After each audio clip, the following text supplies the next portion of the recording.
when you first came in and you were stuck around like 8, 9, 10, give or take, grand a month with your video business, you've been kind of like just hovering around comfortably stuck there for like what, a year, 2 years. You jumped in close to 3 months ago at this point. And since you jumped in, now you're 21K a month. So you pretty much doubled what you've been doing. I think the time frame of how quickly you're able to scale that is really interesting. The first question I have is, why do you think you were stuck there for so long? I think I was stuck there, because... Cool. Tyler, thanks for jumping in, dude. Setting aside time in your very busy morning to come on here. So, what's my podcast name? I think I called it the Creator Secrets. I think that's what the little cool name that I came up with. Like but anyway, so Tyler, you've been in the video space for a while now. How long have you had your business for? I technically started in the beginning of 2020. Okay, so about 4 years now. Yeah. Let's just jump right into it. Like, what made you want to start your video business in the first place? Well, I've always been like a creative person, and I've always tried like the side hustles of photography and this and that, and it never worked out. But I worked for a marketing agency for a little while, and saw the kind of freedoms you can have while doing creative work. And like, I was working from home. It was great. Lost that job because they lost clients, had to let me go. No hard feelings there. But the way I got into video is really funny. So me and my buddy we started playing paintball, and I did photography at the time. And I was like, you know what, let's make a YouTube channel and like show how bad we are. Cause I used to play way back in the day and I was pretty good. But so then I sold all my photo stuff, got video stuff, and we just started shooting YouTube videos. And no one was watching the videos, but it was fun.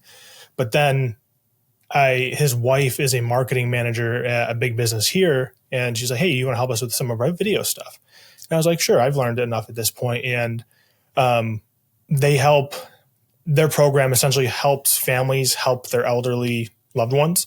And I was able to see the people I was actually able to help with what I was good at, which is video. So I guess I was getting paid a decent amount for it too. So I was like, holy crap, I can make money doing this, and I can actually help people, and it feels good.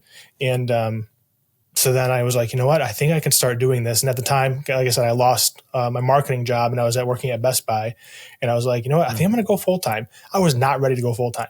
100%, but I got lucky because COVID happened. Lucky, I should say, and I was able to get like the unemployment and stuff. So I had that little like safety net while starting my business, and then from there, just learning and stacking skills and meeting the right people, and here we are. Yeah, that's awesome, dude. It's kind of a similar story actually that I have, which is interesting. Like I just picked up a camera, had some fun with it, and then I ended up doing a school project because I went to college for a year and then I dropped out. I had a major in film though.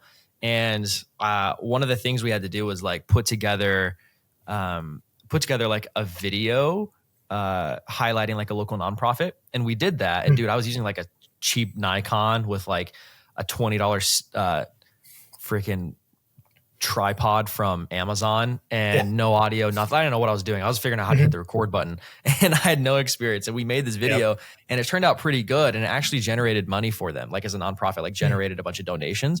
And when I saw that and they called me and they're like, dude, the video you made for us actually like brought us a bunch of donations. Thank you so much.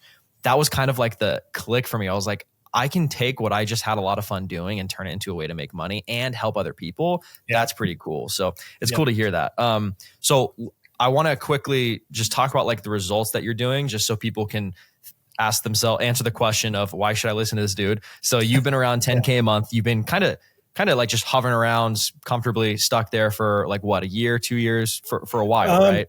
For a while. And I would say it was more, 10 is the average, was more like the 8 to 9. And then like the occasional 11 to 12K a month. But I was kind of hovering around there for probably around a year. Okay, gotcha.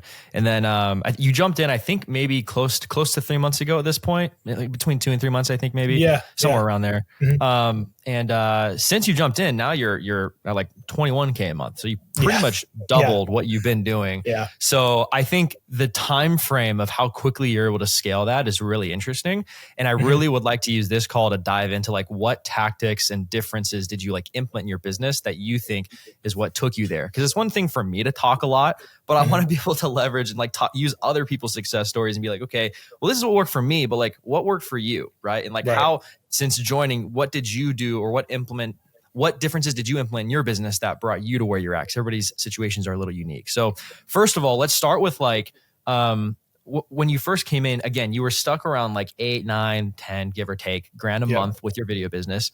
The first question I have is, why do you think you were stuck there for so long? I think I was stuck there, because I didn't think I could make more, because like that's a good amount of money, and that's not, it's nothing to like scoff at. But I was, in my head, I was like, how do I feel like I've tapped out all the businesses, which is not true. But I didn't have any kind of path, you know what I mean? Like I didn't know exactly where to go. I was like, okay, I've done well. What's next? And this is like, I felt like I was just kind of like making content just to make content. There's real no like direction for it. And I was like, who wants to work with me? And that can get you decently far, but I think some changes definitely need to happen. Yeah. Okay, cool. Were you aware of like what your bottlenecks were or what changes needed to happen? Or were you kind of like, I'm not sure exactly what needs to get fixed here? Yeah. So I think the one thing I felt like I was good at already is making my own content. I think a lot of creatives and agency owners, they don't like take their own medicine. And when people reach out to me after I close a deal, like, how'd you do that? I'm like, well, first off, when I go to your page, I don't see anything there. Like, you're telling all these people to do this content, but you're not doing it yourself. So I felt pretty good at doing that.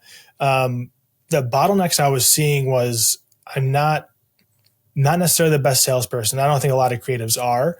And I, we've known each other for quite a while. And I was, you know what? Rich has been posting for a bit. It's working for him. I think we even talked about how, like, when we first, like, way back in the day, I told you on our first calls, like, I didn't feel like we'd get along at all. Like, our vibes were a little different. And I think we both have changed since then. But recognizing, like, hey, I think there's some skills that I need to learn in terms of actually creating systems and being more predictable rather than just putting out content, which it worked. But there needs to be some more intention behind it. And I think that was the biggest thing I was seeing, was like, I need to create a system and then actually learn how to close people. Yeah. Okay. That makes sense. I think, dude, like the biggest thing that I saw was, it's one thing for me to say like, oh, dude, you got there because of me. And I like, cause I don't believe that. Like I help out in some instances, but there's also things you implemented that like, I didn't really, it's not like I said, do this, this, and this, and you did it. And that's the result you got. Like it was definitely, I think, a combination of taking a few different things from different places. But in your opinion, what do you think were the biggest changes you implemented since jumping in that allowed you to get to where you're at now? I had kind of two big shifts. The first one actually happened, it might have been after our first coaching call. And real quick, like, I understand, like, you can't take all the credit for it, but there is something to say where once we started working together, things started happening, right? So I think it was just like, it was a really good timing. So like, there was things I was doing right, and there's things I needed, and that just worked really well. But one of the things that we talked about was, I always felt like I knew a lot of business owners. I was working with them, probably in their mind for them. But I never felt like I was being invited to the networking groups or to their events as another business owner. And I felt, I expressed that was kind of like getting to me a little bit. And then I really thought about it after we talked, like, why did that get to me? And at first I thought it was like, okay, I'm not respected. But then I realized I only want to be part of those circles because I think they might be able to pay me and be my client. And that's not, what's the point of that? And then, so I was like, you know what, maybe I don't really want to be part of their circles. I just want their money, which is, I'm glad I had that, but it freed me from like, okay, what circles do I want to be a part of? And then that kind of ties into the biggest, I think, unlock for my business was niching down. And once I realized, okay, I'm going to niche down, it took me like a month to figure out which direction to go. Once I niche down, I'm like, cool, I don't need to know these people in these other circles. And if we do know each other, there's no ulterior motives coming from me. And that feels good. And now it's like, I meet new business owners, and I don't have to worry about if they're not in my niche. Maybe I'll still work with them down the road, but they're not my focus. I just want to get to know them and connect with them on a different level. But niching down, I think, was probably the biggest thing for my business that took it from that 8K to 20K plus a month. Yeah. Yeah, I agree. You were, I definitely think like niching down. There were also, I think, some maybe even subconscious limiting beliefs, which is you acknowledged one. There are probably a few others that you were able to just naturally work through. I think there's a multitude of things, but yeah, niching down is definitely one of the biggest. I would agree, because I think as soon as you kind of made that commitment, you're like, hey, agents, like real estate, that's the space I'm going to niche down in. Then you became like an expert. Your content was revolved around it, and that was like you were the dude in that space. I think that's when things started to really change for you. So I think a lot of people, most people in the space, especially when I hop on coaching calls, sales calls, like everybody is kind of aware now that they need to niche down. But it's very hard for a lot of guys in our space to do that. You also had a little bit of a hard time with it. Yeah. So did I. Everybody does, right? It's like there's all these doubts, and we're like, well, is this the right move to make? Or what if I went this route? So from your perspective, I would love to hear like what kind of process did you go through, / what would your recommendation be for others that are maybe struggling with confidently picking a niche? Like, how do you go about doing that? Yeah, you and I talked about this, and so essentially what I did was kind of picked like 4 or 5 that I could see myself working with, and kind of wrote out a pros and cons, like how many are there in my area, or how can I service? Can they afford things? And do I enjoy working with them? And those are kind of my big 3. And I kind of looked and started, once I got like the 3 kind of industries that I liked or I thought I could work well with, I started reaching out to people in the mastermind and who are doing really well in those spaces, and just getting their thoughts and kind of weeding through like, I don't know if I like that process, or I don't want to use high level all the time. It's not my thing, and stuff like that. And then when I decided, I think I want to work with real estate agents because I know them. I know the industry pretty well. There is a ton of them. They need what we do a lot. And then, sorry, I lost my train of thought here. You're good. And then I realized, I went and talked to some of the agents. I said, hey, I'm thinking about my agent clients. Like, I'm thinking about niching into real estate. What are your thoughts? And a few of them just said, don't do it. Like, they're like, the market's weird. Yeah, we're all tightening our belts. And, that obviously made me a little nervous, but I'm like, you know what? Not everybody's tightening their belts, or they're tightening their belts in other ways, but the good agents and good businesses know where to invest. And especially when things are in a slightly downturn of a market, the ones who invest in their marketing are the ones who become market proof. And so I was, I don't 100%. Need the 3,000 agents that are in my area. I need 10. And that's all I really need. So if I can focus my energy towards those, and the biggest thing that I think that helped me make the decision to niche was realizing it's not permanent. Like, you can switch, you can change, you can take other clients in other industries. It just helps your messaging be super clear, and really helps you start to get those case studies and start to become an expert in one thing. But I think I've even had I have a med spa client who's just, they see my content, they know I know what I'm doing, and they're not my ideal client, but they know I'm so good at what I do, and like, things just worked out. We got along really well, so I took them. So you don't have to only work in your niche. I think niching just really helps your messaging be as clear as it can be. Dude, spot on, bro. I 100% agree. There's a couple things that you said I want to touch on. So one, a lot of people struggle with choosing a niche, and a lot of them will kind of, like, from my experience of like coaching and chatting with different people, a lot of them will, when I ask the question, I'm like, okay, well, what are you doing to try and discover your niche, right? Most of them come to, they'll basically say, well, I think about it a lot. And most of them are just thinking, like, they're in their thoughts. And there's a difference between thinking about what the best niche is for you and taking actionable steps to objectively discover what is the best niche for me.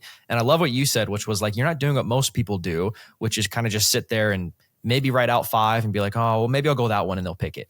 But you wrote a pro and cons list, which is great, because then you see it on paper, like T-chart, pro and cons of the top 5 industries you think you should work with. So first make a list, top 5, then you do pro and cons of each. And then you also went directly to the person or to the people that you're thinking about niching down with, and just directly ask them questions to figure out if it made sense. Mm-hmm. And another thing I want to touch on that I think is great is you chatted with a few people, but they recommended you don't do it. But you were smart enough to realize, okay, I'm not going to do a market case study and take the responses from 1 or 2 agents that aren't my ideal audience. If I went after agents, I'm not going after them per se. I'm going after the ones that understand that, okay, they're saying we need to tighten our belts, but I don't want to work with those people. I want to work with the agents that realize they should be doing the opposite because of where the market's going, the economy's going. If anything, they're going to be spending more money on marketing to make their brand market proof, recession proof, stuff like that. Right. Yep. So I think a lot of people, like when I ask them questions of, okay, well, are you chatting with people? Are you putting together case studies to figure out your niche? there are a few people I talk with that are like, yeah, I talked to a couple people in the space and they made me realize I probably shouldn't do it. I'm like, okay, unfortunately, you can't put together an accurate case study of 2 people, right? When you think about how many exist in your space, right? Mm-hmm. And then you want to make sure that you're talking to that specific demographic, because there's real estate agents as like a niche, but then there's the individual demographic or avatar of agents, because you're not just going to work with any agent. You're going to work with specific agents that, for example, have the belief already that social media is the path to take. You don't want to work with someone that doesn't already have that belief, right? Yeah. You want to work with someone that does have that belief. They just don't know how to execute properly. And you want to work with agents that are maybe making a little bit more money than the person that's maybe doing one listing every month or two, right? So there's the niche you want to choose of the industry, but then there's a specific demographic or avatar underneath that niche. Right. And as soon as you can become crystal clear on who that avatar is, then all of your messaging becomes crystal clear, right? That's exactly what you did. Like, you've been posting content for a long time. Like, you've been posting organic content, but the problem, and correct me if I'm wrong at any point when saying this, from what I've seen is your content was great. Unfortunately, you were just kind of talking to business owners, meaning you weren't really speaking to a specific person. And then as soon as you shifted your content to speaking directly to agents and their unique pain points and fears and all that good stuff, that's when it really started to resonate. Would you agree or disagree? Yeah, I think my early efforts to niche down went from like, I'm talking to all businesses, but now I'm like, oh, I want to talk to businesses with a certain revenue range. That's kind of niching down, but not nearly enough. Like, yeah, it's like, okay, that I guess that kind of, it just essentially just weeds out the low paying people. But but yeah, once I was like, you know what, my messaging went from like any business to businesses with a certain revenue range to now it's agents, but it's agents who are looking to make a certain amount of money. Kind of like how you work. You know, if you're an agency owner and you're trying to get from this point to this point, you're my people. If you're not quite there yet, I'll be here when you are ready to go to that next level. But because at a certain point, if they are at a certain level, kind of not earning as much as like I'm looking for, I don't want to take money that I think they can put elsewhere in their business at that stage of their business. So I'm like, I want to focus on the top 10% in my area, because those are the people who can afford it and understand it and have just different conversations. When they're at a certain level of success, they understand things. You don't have to like overcome so many like limiting beliefs that they might have around video. It made things a lot easier. 100%. So on that point too, since you came in, how do you think your sales conversations have shifted at all? Do you think they've improved? Do you think they've gotten better? Like, how do you navigate those now? They've improved. They can still improve quite a bit. I was so bad at kind of hard closing or handling objections right on the spot. And it's something you have to kind of you have to know when to make things uncomfortable, but not so uncomfortable that they run away completely. Yep. It's just kind of like slightly pointing out that the no they're giving you, or that I've had to think about it, isn't really the thing they're saying. It's like, okay, well, let's talk through it right now. Is there anything, what usually when people say, I want to think about it, there's something that's not matching here. So let's just real quick break them down. You don't have to make a decision today, but I just want to make sure that when you go make a decision, you have all the information right, and I'm not getting something wrong here. Yeah. So I think my sales process I still have a lot to learn there, but it's gotten more concise and just more confident, because now I know my offer. I know what I can tweak and what I can't tweak. I know kind of where I want to be in terms of how much I want to make on this, or how much they can afford. And it's just more like, and the one nice thing about getting more clients and making more money is you can afford to lose more. So it's just like, if you want to work with me, great. You're not as desperate, right? And I think when you have any kind of desperation coming through, people can feel that, versus being confident, like, hey, I can help you. If you want the help, I'm here. If not, no hard feelings, type of thing. 100%. And that simple dynamic and like belief changes the game when it comes to your sales conversations, because people can sense that. Like, people can sense when like you don't need them. And if anything, that positions you more as an expert in somebody they want to work with, because they realize you don't need them and you're actually genuinely there to help them. And it's either you can accept my help or not. And if not, no hard feelings, right? And as soon as you're able to kind of position yourself in that way, you immediately become more of an expert and more in control of the conversations. And now you're the ones interviewing them instead of them interviewing you, which I think is great, right? It makes things much less stressful too. Yeah, that's great. I love when people say too, when they're like, oh, I got to think about it. And it's like, well, first of all, we have a pre-call sequence which some people have I don't know if you've implemented that yet. I don't think you need to right now because you're just focusing on systems in the back end. But yeah, I want to. I saw yours. It's great. I was like, you know what? Yeah. I next phase of growth. 100%. Yeah. So the pre-call sequence like usually handles most of the objections for us because it's just like, hey, here's what to expect before you hop on the call. Make sure you're prepared. Make sure decision makers are on the call, all that good stuff. And then let them know this is a decision call. And the great part too about niching down is like you can start to figure out and learn what your audience specifically needs. Because if you don't really have a niche, you could do so many different types of packages and video assets for these different businesses. But if you're niche down, you can come to a pretty confident conclusion of like, okay, here are the 2 or 3 most popular packages that that everyone usually uses. Mm-hmm. So then you can kind of pivot over to a 1-call close. You don't really need a discovery call, put together a custom package, and then give them a sales call. Like you get to the point where, hey, I already know how to provide solutions for agents. I know based on my specific demographic, what your pain points are, what you're trying to get to. So here are the 3 options for you. After we ask questions on a call, here are my solutions. Which one sounds best for you?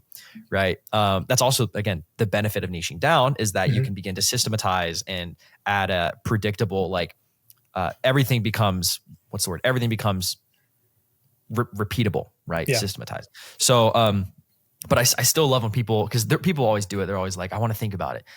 And my response to that is always this. People come back, I want to think about it. And I'm like, okay, cool. Just out of curiosity, like, what is it you're kind of wanting to go through your head just so I can be clear on that? And 9 times out of 10, they don't have a specific answer. Like, they're just like, I just want to think on it. And then I'll come back and be like, okay, dude, if that's the case, that's totally fine. But I just want to let you know because I'd like to keep these calls really productive so we don't waste time together. There's a famous psychologist. His name is Arthur Murabian. He wrote a book. I don't remember what the book's called exactly. But when it comes to making decisions, time does not make decisions. Information or lack thereof is what makes decisions. So simply having time doesn't change anything or help with the decision-making process. It's either information or lack thereof. So that tells me, if you want to think about it, is that either I did a bad job of explaining, the belief's not there that this will work for you. And if that's the case, like you can tell me, just be honest with me. Mm-hmm. Or there's some things that I left out that I need to clarify. So which one of those do you think it is? And every time when I bring that up, immediately we're able to get to the bottom of it. Because 9 times out of 10, the objection somebody has is usually a smokescreen. But there's a way to navigate it without being pushy and just trying to be helpful, but without being pushy, right? That's also why you start by saying, listen, that's totally okay. But just out of curiosity, here are my thoughts. And then you can invite that conversation to go. But anyway, I don't want this call to be about objection handling. So, okay. Well, I mean, I'll be honest. When we had our sales call, I did those. And like, I worked in retail. I know some sales strategies and I could, it's weird. It's a weird thing. Like I knew where I was in your kind of talk track. And I even said like, hey, do I learn this stuff? I was like, this is what I am. You're like, yeah. I'm like, so like, I know it was a weird thing. Cause I think I said, I got to talk to my wife and she's like, you're like, what do you think she'd say? I was like, fuck, damn. I was like, I don't know. Like it doesn't really matter, but no, it was cool too. And it's been cool to learn those things. Yeah. It's cool because I think a lot of people are afraid of sales. Like they're afraid to have these conversations. And I absolutely think that there are right and wrong ways to go about it. Like you can have sales conversations where you do sound pushy, you are salesy. I hate that. Right. And that's why I consider it an art form because you want to get as good as you can at like being able to turn it into a dance and not like a fight. Right. But like, how can we make this so it's productive on both sides and you still feel very inviting, but at the same time, hold them accountable because it's like, listen, you're not here to just have a conversation. Like we're on this call today because you're looking for a solution. And I want to make sure that we keep this as productive as possible because time is of the essence. And if this is important for you to solve, it's important for me to solve. So let's get to the bottom of it. And at the end of the day, if you just want time, like with all due respect, there's psychologically no need for that. It's not going to be productive use of your time or my time. What you need is more information or, explanation on something, whatever. But anyway, yeah, it's funny because like I'll do the same thing whenever I hop on sales calls all the time at the very end. It happens all the time. Like I'll be going through objections and they're always like, are you going to teach me how to do what you're doing to me right now? And I'm like, yeah, dude, 100%.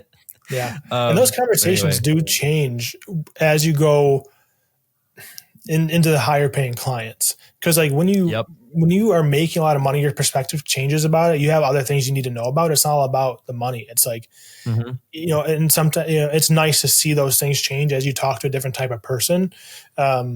where like their money isn't their biggest concern. Is like, let's talk about other things. And they're like, we'll pay whatever. But for sure. Yeah, no, 100% agree too. And there's definitely like levels to the game, right? I think a lot of videographers, especially when they're first starting out, kind of struggle with that. That clientele that maybe doesn't have that much money. And they're also like the hardest ones to work with. They have the highest expectations. They micromanage a ton. And the conversations about like money and expense and like, well, what exactly is my money going to get me? But then you get to these higher level clientele that don't really care about, like, they know it's an investment. Yeah. And that's also why it's important to make sure we're clear on who we're talking to and make sure they already have the belief that this is a worthwhile investment, so we don't have to convince them. Then it just becomes a matter of like, what are our success metrics? What are the logistics? And let's get this thing rolling. Yeah. Yeah. They don't have time to micromanage you. There's like, I'm paying for the person that I trust, and we'll talk if the metrics aren't being hit or if something else is wrong, but they're not here to like, oh, can you move that over 3 pixels? Can you, this hue's a little different. They're not, most of the time they're not even seeing them. They're not the person reviewing them. It's someone below them. But they're coming to you because you are the perceived expert, not them. And they're going to let you do your job. Okay. So dude, what does the future look like for you then? Now that you're kind of seeing potential and how quickly you can see results, like what do you think the future looks like a year from now? I definitely didn't expect like the past 2 months to go the way they have been in a great way. So I haven't even thought about the next year. But if I'm looking at things, I'm right now, I'm at a point of just creating systems and making sure that, because right now I'm pretty much max out of what I can handle in terms of like shooting and editing. And I want to expand that team out and have a really solid system in place where I know exactly how many shoots I can do or how the turnaround time is going to be, things like that. I do have a small studio space that I feel like at the time I didn't think it was a good thing to do, but it was cheap enough. I'm like, you know what, why not? And it's actually turned into a great kind of little asset to have that's helped me win some business over other people. But I do think I'm going to need a bigger space. Right now it's like 300 square feet. It's tiny. But in terms of like revenue goals, I set so one of my old jobs, my last like job that I walked out of, I think they were paying like 35 grand a year. So I want to make that in a month. Just to just to do it and just say, and then if we maintain it, cool. But obviously I'm really happy at $21,000 a month. That is an insane amount of money when you really think about it. But I mean, it's just this balance right now. Like I want to remain exclusive to the agents who work to me and not take on everybody, but I still want to grow. So it's like trying to figure out how I can do that and not be so big where all the agents that in the area are getting the same benefits, because I want there to be a distinction of people who work with me and people who don't. But yeah, 100%. Dude, I love it. That's awesome to hear too, about how like you used to make 35 grand in a year.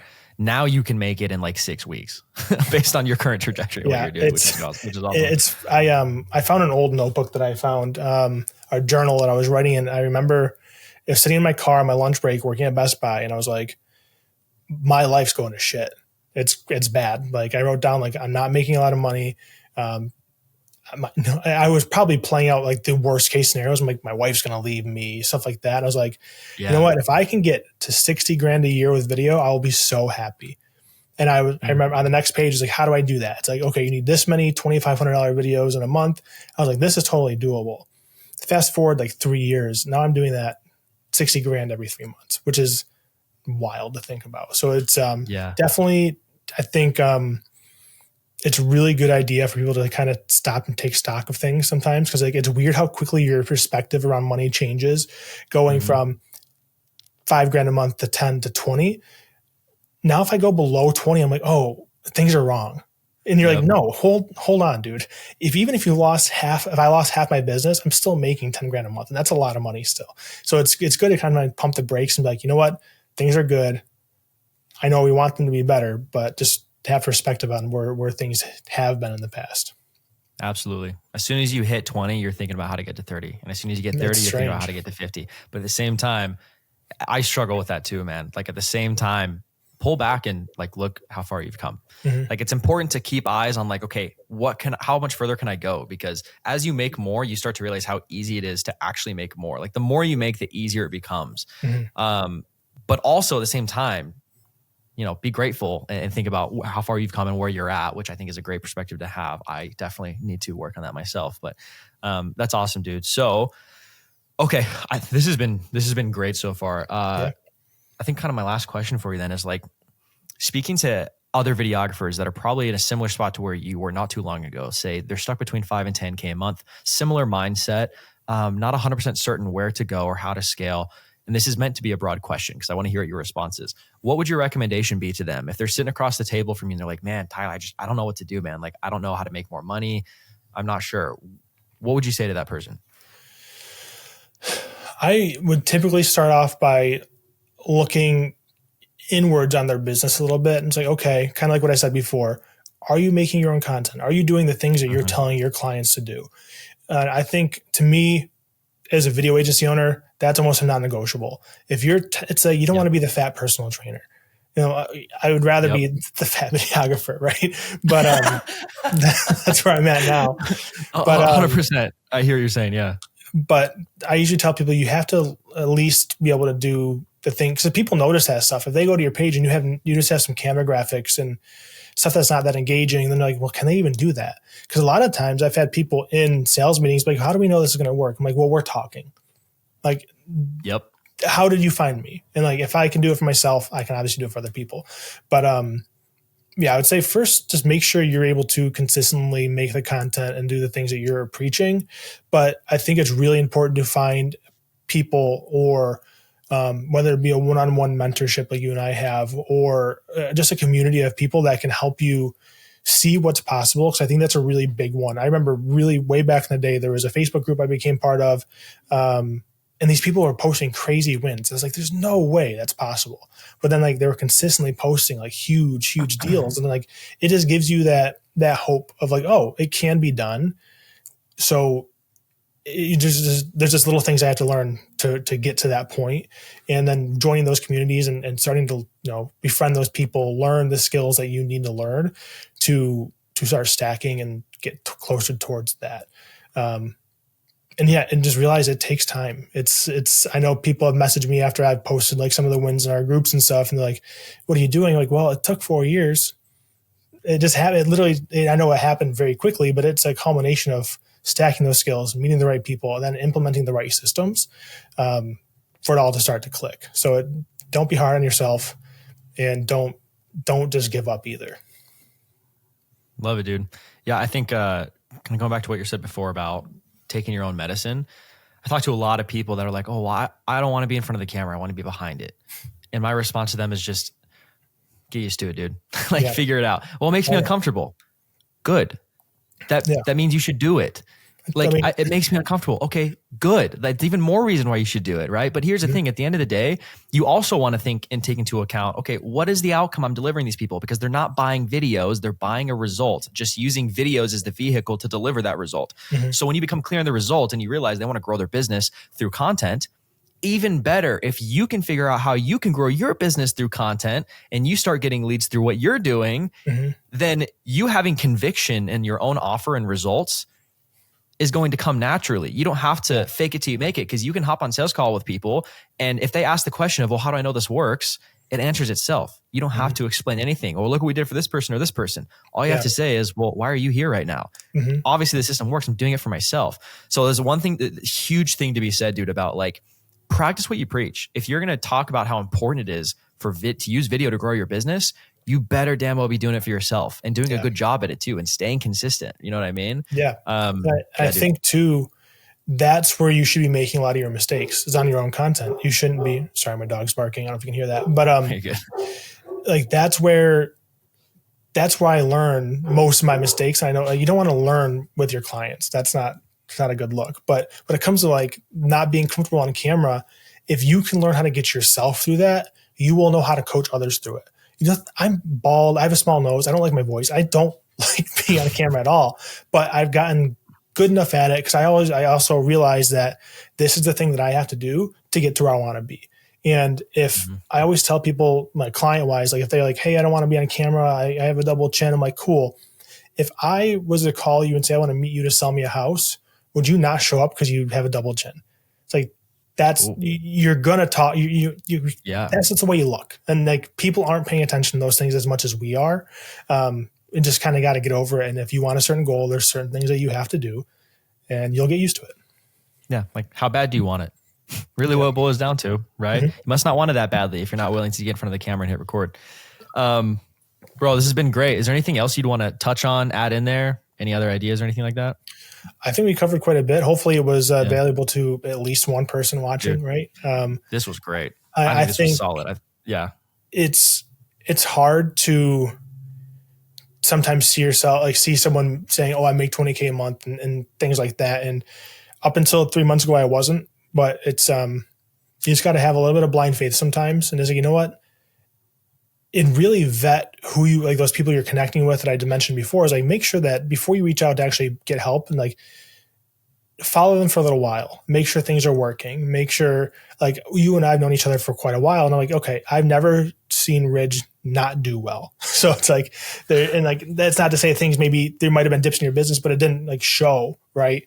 But as you know, he can at least get consistent results for himself. But just take your time in choosing people. Don't make any huge decisions, but sometimes you got to make those blind faith leaps. Yeah.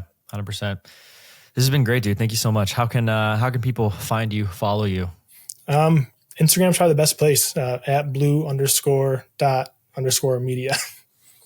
blue_dot_media. That's what it is. Blue.media with underscores between each word. So. Yeah. Gotcha. Okay. Tyler, this has been great, dude. Thank you again for setting aside time to hop on. Thank you. I think this 36-minute call is going to be very beneficial for a lot of people. So it's greatly appreciated, dude. Enjoy the rest of your day. We'll chat later. Thank you. Sounds good. Take care.